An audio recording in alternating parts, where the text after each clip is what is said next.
guys, if your recent menu button is not working on your Samsung device, today's video I'm going to show you how you can fix it.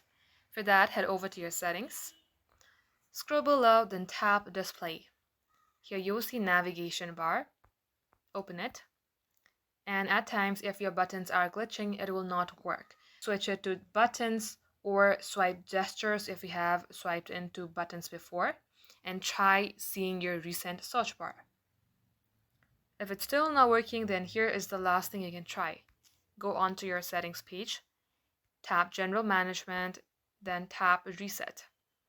Then you may go ahead and reset all settings.